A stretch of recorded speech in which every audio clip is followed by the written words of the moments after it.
Even he's saying it looks like the economy is going to crash. And she won't listen. She's so arrogant and so conceited. Yes, I agree. We're probably going to have to go to the IMF, that we're going to go over that cliff edge. And when we do, I don't see any way back. I mean, ever.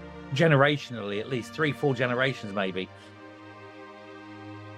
Hi, everybody, and welcome back to Nick Talks with this amazing and still returning guest, the Silver Fox from Silver Fox Hot Takes. How you doing, Foxy? I'm all right. Yeah. Some of my regular viewers would be wondering why or what happened. But I put a video up and it was taken down. I was told I was a naughty boy, given a week's ban. I immediately appealed it, and it turns out that when a human looks at it, they saw the context and went, nah, that's fine. So, yeah, I had a scare for about 12 hours, but hey, like this, was it the Scunner Campbell from Supergran? Aim back, so I'm good. Yeah. And that's the problem with AI, is because they're not human. And somebody watching your video, the words said with a different inflection can mean completely something different to saying those words with a different inflection in your voice, or a cheeky, sarcastic smile as you're saying it. People keep going at AI is going to take over the world. We've been hearing this since the 60s, since Tomorrow's World, and it hasn't happened yet. It may one day, but I don't think it's going to happen in our lifetime. But what is going to happen in our lifetime, Foxy, is potentially no more economy, no more British economy. It looks like it's going to collapse. With the debt so high, official figures are coming out now saying Rachel Reeves' policies to bring more money into the exchequer have all backfired. There's less money coming in, which we all knew was going to happen. Even Andrew Neil now, who I've got a lot of time for Andrew Neil, don't always agree with him, but he's to the point. He doesn't mince his words. Even he's saying it looks like the economy is going to crash. And I've seen videos of people saying next couple of years we could be going to the IMF for a bailout, just like in 1976, I think it was. What do you think? Well, 76 was a great year for me. Brilliant year. I was a kid, and it was a long, hot summer, and it was brilliant. But for anyone who wasn't a kid and running around, it was worrying because, as you say, IMF, the economy collapsed. Dennis Healy, remember the famous quote, I'm going to tax them till the pips squeaked? Well, the pips squeaked and the entire economy collapsed. Jobs were lost. We entered a recession. It was the beginning of the end for the Labour Party because they didn't come back after that, really, for nearly 20 years. So, hopefully it could be another 20 years in the wilderness for them. But I think this is far worse. Yes, I agree. We're probably going to have to go to the IMF, but the IMF have tightened up. It's not like the one in the 1970s where they went, okay, we'll bail you out, but you have to do this, this, and this. I think the list of requirements for the IMF this time will be that long. It will be really, really tight. It's going to be horrendously bad. The trouble we've got is you have a woman who pretends to be an economist, who pretended that she knew what she was doing and hasn't got a clue.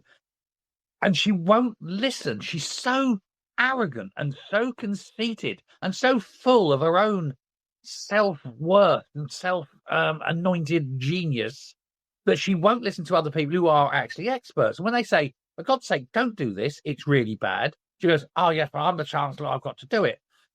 And so they said to her, don't put taxes on jobs, the national insurance. She went and did it. What happens? Boom. She was told, don't do this, don't do this. Now, I don't know if you've been looking at some of the numbers that have come out recently. It's a classic example of the Laffer curve. She increased the lower rate of capital gains from 10 to 18%. And what happens? The amount of money coming in from capital gains tax has gone down because people aren't going to sell something to pay the tax. And there's ways around it. If you have assets, there's ways around it. You don't have to sell it, because if you sell it, that becomes a tax point and you have to give the tax to the government. So what do? Well, you don't sell it. But you can get a loan against it. So you still get your cash for it. So what you do is you then mortgage that effectively mortgage the capital, you get your cash. Thank you very much. But because it's not income, it's mortgage. Therefore, it's a balance sheet item. There's no tax to pay on it. And so the tax, and that's what they're doing. So the tax on capital gains tax is going down. She's sitting there going, but I put the tax rate up. How come I'm getting less? Well, if you don't know that, love, it shows that you are no good as an accountant, no good as an economist, and certainly no good as a chancellor. And it's the same with everything. The VAT on schools, it's now costing the government hundreds of millions more to educate children than they are getting back in the VAT because she's dumb. It's every single, and I mean literally every single thing she's done to try and raise the tax take in Britain has reduced it because thick. And now she's talking the latest wheezes. This is, sorry to bang on about this, but she's so angry, gets me so angry. But the latest wheezes, you know how they promised, oh, we will not raise VAT. Now, if you watch what she's saying, we're not going to change the headline rate of VAT. They started introducing that word headline. Of course, the headline rate is 20%. Why are they saying that? Well, you pay 5% on your domestic power bill, fuel bills, gas and electric. They can raise that without breaking the headline rate. So expect that VAT to go from 5 to 10%. They're looking at possible VAT, extending VAT on more foods. These are and who do these hurt? Come on, Nick. Who does this hurt? Who does this hurt the most? It's always the poorest thing in society. It's always the people on the least income. But it's the bigger proportion of their income, isn't it? I'll tell you what else they'll be looking at. Rather, they may be looking at food and electricity, but straight away I know what pops into my head. Headline rate won't change, but we've got a new rate now for luxury goods. We've got a new rate now for purchasing diesel cars. We have a new tax rate now for certain things. So they may not go after the food, the utilities. They may create a whole new bracket of items where you're paying 30% VAT on. So that they could be going that way. Yeah, I wouldn't put that past them. Really wouldn't. And of course, they still haven't ruled out wealth tax, which is, again, another one of those, let's put wealth tax on and watch as all the rich people fly out of the country even quicker. Every single country that put a wealth tax on reversed it very, very quickly. The big one was Norway. They introduced this wealth tax in Norway, and within, I think it was 72 hours, every billionaire in Norway had gone in 72 hours. And they're taking all their money with them. And Norway, the finance secretary of Norway's gone, shit, we got no money. We got no money. All those billionaires we were taxing. You're not just losing the bit extra you were after. You're losing everything up to it. And they were like, and they changed that. That was introduced and reversed within about 6 weeks. Yeah, I remember the French doing it. And at one point, I can't remember the exact stats now, but so I'm making this up, but it was something like there was more French millionaires living in London than living in Paris. That's right. Yeah. That wasn't that long ago. I remember that. About a decade or something. Yeah, something like that. Yeah. Now, Rachel Reeves is a complete failure. We get that, but let's be kind to her. She didn't break the economy. She's just not created it. She's making it worse. But we've been in a mess for decades and decades. This has been a very slow decline, a very slow attack on a decent first world so-called economy. She's doing all the wrong things. Where's this going to end up? I mean, she's taken us to rock bottom. What's going to happen? What's going to collapse it? Is it going to be the banks? Is it going to be they won't bother us any more money? Will it be the debt? We're paying something like 16 billion a month on debt interest, so I read yesterday. What's going to be the final straw? I think the final straw will begin with the Employment Rights Bill. If that gets in and gets passed, there's so many provisions in there that are so wildly mad and dangerous that it will actually be the tipping point. And a couple of them, I'm not going to go through, there's about 300 bloody things in it. But there's a couple there involving the unions. So, for example, if just 2% of staff want a union, the company are obliged to bring in the unions, and they have to allow union members, so normal staff members who become union representatives, have to be paid as union representatives by the company and aren't actually productive to the company. They're employed full time by the company as a union rep. Companies are going to go, no. That's just one. That's just one. There's so many provisions in this. The day one, all full rights day one, the cover of that, the 6 months maternity, full pay maternity, all these things they want to put in. What are companies going to do? They're going to go boom, up and out. Now, they may have a presence still in Britain. Let's say Currys, for example, is a great example. So yeah, you still got the stores and you still got the staff in the stores. But what Currys are doing right now is they're moving all their admin stuff, all their management stuff and that abroad. And so, yeah, okay, they've got a little presence here and they'll have to pay the staff and get the tax in the stores. But actually, the rest of the work isn't happening in Britain. It's happening abroad now. And it's going to happen to a lot of companies. They're either going to move fully abroad and just do service provision here, or they're going to move and offshore their admin side, or they're going to create another company abroad and make the existing one here just a subsidiary so they can lift the profit out and things like that. And that's where the money's going to go. That's going to be the tipping point. And you're going to have a massive reduction in employment in this country. Now, given that we're currently, is it 104% of GDP covers our debt? That's the debt to GDP ratio. Our debts are 104% of our GDP now. But as the debt increases, as our rates for like the gilts and things continues to increase, as the pound weakens, that's only going to extend. Now, I saw one report that said within 2 to 3 years on the current trend, our debt to GDP will be 270%. You can't run a country. The country will collapse. There will literally be no money. And of course, these idiots just keep taxing. But when you're taking, and here's an abject lesson in taxation, kids. Listen up. If you got a working man's wage and you take the cash at point in tax, he doesn't have any money to spend. If you don't take very much tax, when you take a little bit of tax off him, he's got money to spend, so he spends it. He spends it in that shop. Then that shop will spend it in a suppliers, and that suppliers will spend it somewhere else.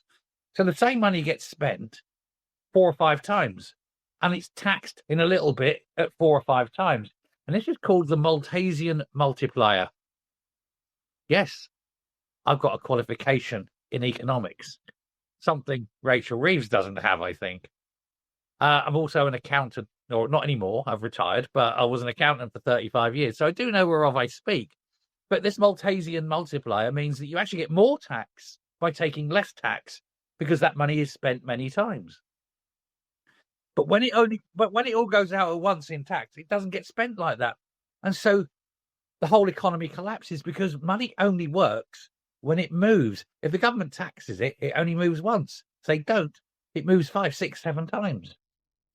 It multiplies. And when the government takes our money, they spend it on the public service, who are financially unproductive because they don't produce anything. They don't produce anything.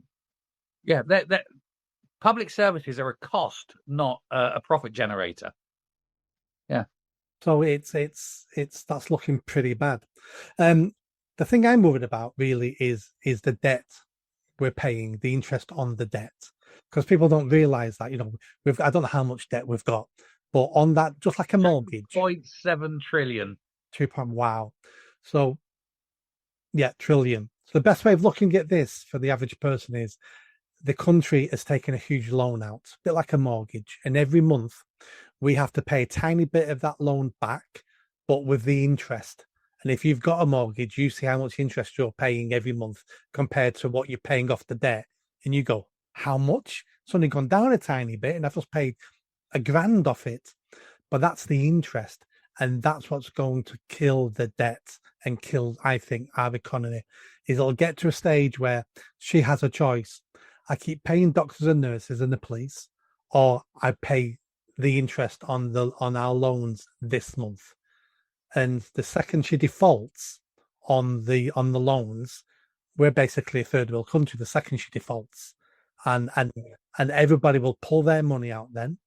And And the pound goes down the toilet. yeah, exactly. And at the same time, and even now, we have doctors going on strike, who are threatening to go on strike because they want another 30% pay rise. It's it. Because they want to earn slightly less than politicians. Just to put it in context, a junior doctor on his money or her money, not be sexist, will do an 80-hour week on the equivalent of about £14 an hour. It's not too much to ask, I think, but I'd rather pay a doctor than a politician. Yeah, but also get to a stage where we can't afford any more money for the NHS, and giving the NHS more money. That's a fallacy. That's an absolute fallacy. We can afford to pay those junior doctors, no problem at all. What you do is you line up every manager in the NHS and you fire half of them and you use that money to pay the doctors, and you've still got money left over. And just fire randomly. Just randomly fire half the managers. And I'll tell you what, the job will get done. Because don't forget, these are only civil servants. And the civil servants are already saying, we can do the same amount of work in a 4-day week as a 5-day week, but they want the same money, which means they're currently being overpaid by 20%. Or technically, if you look at the other way, overpaid by 25%. And so, if that's the case, then that's fine. Get rid of a quarter of the civil service and you're good. Because they're telling you how efficient they could be. That's fine. Get rid of a quarter of them. Jobs are good. And these people open their mouths and say stupid things. They don't realise what they're actually doing. And all the civil servants going, oh, we want to demand work from home. Fine. Work from home is work from India. You're fired. We'll get some Indians in at a third of the rate. And we don't have to worry about all the other stuff about it. Don't have to pay them a pension contribution and everything. But that's the state of our civil service. They don't understand any of this. And that council now has just gone down to 4 days a week and reporting our productivity hasn't changed, which means the council was... Years they've been massively overpaid. Yeah, swinging a lead for decades and decades, where you could have done the work in 4 days, but you did it in 5. And so all these things are bankrupting us. So before we go, what is your prognosis on the UK economy? We know we're in trouble, but what do you foresee? We're on a cliff edge. And I can't see any way of walking back from it at the moment, and certainly not with who we've got standing there running the economy. I think there's so many things that they're choosing to do that are the wrong thing, that we're going to go over that cliff edge. And when we do, I don't see any way back. I mean, ever. Generationally, at least 3-4 generations maybe. All those rich people, all those millionaires and billionaires that have gone, they're not going to rush back just because you get rid of Starmer and put Angela Rayner in charge. And they're certainly not going to rush back if the Tories are back. And to be honest, let's be fair, even if Nigel Farage becomes the next Prime Minister, he's an unknown quantity. They're not going to rush back. They'll have to be tempted back. There'll have to be special tax dispensations and things, but they're going to be very wary. But also, there's now a whole generation that are going to grow up without a job for the next few years. You've got to think, given the and this is going back to that employment rights bill, given the conditions, nobody's going to employ a young worker, a youth, because they don't know their work history or anything. And of course, once you've hired them, they get the full rights from day one. So people are like, a bit wary. So you're going to have an entire generation not having their first jobs, not having those early career jobs. That's once you get into that point where you get a generation destroyed, it's very hard to change it. Incredibly hard. You know, I was there in the early 80s, as were you, and the whole shift of the end of industrialization, wasn't it? It was the movement from industrialization to a service economy, to a financial economy. But that really only affected the older workers. Didn't really affect the younger workers. The younger workers were being trained to come up into the service and financial and, technical industries. It was the older boys, the old farts at the top, like us, we are now. They lost their jobs in the industrial stuff and in the mining and things like that. And never worked again? They never worked again, but they were at the back end of that. But when you get the young going in, it's not that they're not working now and they'll work later. It's they're not working now. they're going to go their whole life not working because they won't have had that start. And that, I think, that's the true legacy. Will be an entire generation destroyed by this government. And that's what history shows us. We remember the late 70s, the early 80s. The last time Labour crashed the economy in the mid 70s, it took a full decade for the economy to recover. And it only recovered because we had one of the best prime ministers we ever had, Thatcher, who wasn't perfect, but she was one of the greatest prime ministers we ever had. But she saw the winds. She saw where it was going. I mean, she was the one that pushed Big Bang, wasn't she, for the city? And that brought in overnight. Was it? Now, someone will quote me and tell me I'm wrong, but it was something like we went from bringing in 4 or 5 billion a year from the city to bringing in over 100 billion a year to the city, like that. And that just went straight into the economy. We boomed in the mate. I mean, we had a bad time in sort of 80, 81, 82 were really bad times. Starting lightning in the early mid, so 83, 84. By 85, 86, Britain was awash with money. It was boom time. So it was. We were there. We saw it. Yuppies on every corner, a Porsche in every drive. Yeah, we're not. Yeah, so we've got a bad decade to come, and we have to have our fingers crossed that we're going to get another amazing prime minister who's going to save us. That's the bit that scares me. I look around. I don't see one. No, exactly. There isn't any. The caliber of all politicians has dramatically declined in the last 40 years. Of all parties, they've all declined. I don't know who saves us. They're all filled with professional little out of school, go to college, out of college, be a bag carrier, become a politician. None of them ever had a job, never been out in the real world, you know? Yeah, well, they're going to represent a lot of people over the next couple of decades because a lot of people won't have jobs either. So the politicians who've never had a proper job will be representing people who are never going to get a job. So there's a little bit of irony there. Foxy, before we go, anything else before we go? No, just to say that it's just nice that we can do these chats while we still can. I'm wondering how long before they start closing us down.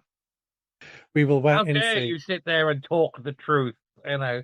Well, maybe the VAT increase is going to be for YouTubers. Maybe we're going to end up paying 75% VAT on the money we earn off YouTube. Well, yeah, but you'll just offshore it, won't you? Foxy, thanks for coming along today, and I'll catch up with you again soon. All right, thanks very much, and I'm going to go walk my dog now. So have a great afternoon. Bye. Bye-bye.